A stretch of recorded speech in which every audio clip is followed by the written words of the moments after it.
அனைவருக்கும் வணக்கம். சற்றுமுன் வெளியான முக்கிய அறிவிப்படி குடும்ப அட்டைதாரர்கள் அனைவரும் பயன்பெறும் வகையிலும் குடும்ப தலைவிகளுக்கும் மகிழ்ச்சியான அறிவுகள் வெளியாகியுள்ளன. இதை பத்தி விரிவாக வீடியோல பார்க்க போறோம். வீடியோவை கடைசி வரைக்கும் முழுமையாக பாருங்க. வீடியோக்குள்ள போறதுக்கு முன்னாடி இந்த வீடியோக்கு ஒரு லைக் பட்டனை பிரஸ் பண்ணிக்கோங்க. இப்பதான் இந்த சேனலுக்கு ஃபர்ஸ்ட் டைம் இருக்கீங்கன்னா சப்ஸ்கிரைப் பட்டனை பிரஸ் பண்ணிக்கோங்க. கூடவே பெல் ஐகான் பட்டனையும் பிரஸ் பண்ணிக்கோங்க. வாங்க வீடியோக்குள்ள போகலாம். தமிழ்நாட்டில் பொது விநியோக திட்டத்தின் கீழ் குடும்ப அட்டைதாரர்களுக்கு ரேஷன் கடைகள் மூலமாக அரிசி இலவசமாகும். துவரம்பருப்பு, சீனி, கோதுமை, சமையல் எண்ணெய் உள்ளிட்ட அத்தியாவசிய பொருட்கள் மலிவு விலையில் வழங்கப்பட்டு வருகிறது.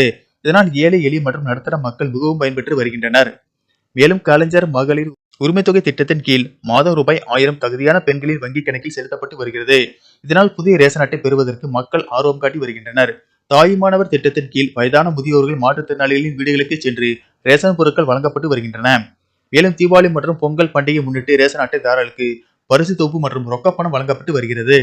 இந்த நிலையில் தமிழகத்தில் வருகிற பொங்கல் பண்டிகை முன்னிட்டு பொதுமக்கள் சிறப்பாக கொண்டாடும் நோக்கில் 21 பொருட்கள் மற்றும் ரொக்க பணம் ரேஷன் கடைகள் மூலம் குடும்ப அட்டைதாரர்களுக்கு இலவசமாக வழங்க தமிழக அரசு திட்டமிட்டுள்ளதாக கூறப்படுகிறது.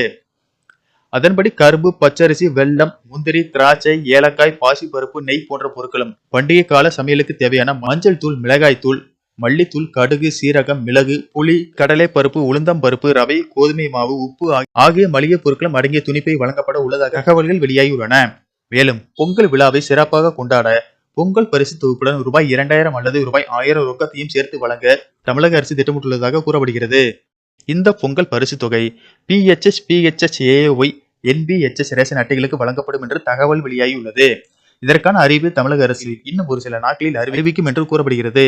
மேலும் தமிழகத்தில் கலைஞர் மகளிர் உரிமை தொகை திட்டத்தின் மூலம் மாதம் 15ஆம் தேதி தகுதியான பெண்களுக்கு ரூபாய் 1000 அவர்களது வங்கி கணக்கில் செலுத்தப்பட்டு வருகிறது.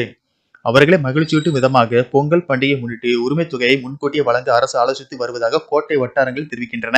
இந்நிலையில் புதிதாக விண்ணப்பித்தவர்களுக்கு மகளிர் உரிமை தொகை வங்கி கணக்கில் வரவு வைக்கப்படும் என்ற தகவலை துணை முதல்வர் உதயநிதி ஸ்டாலின் வெளியிட்டுள்ளார்.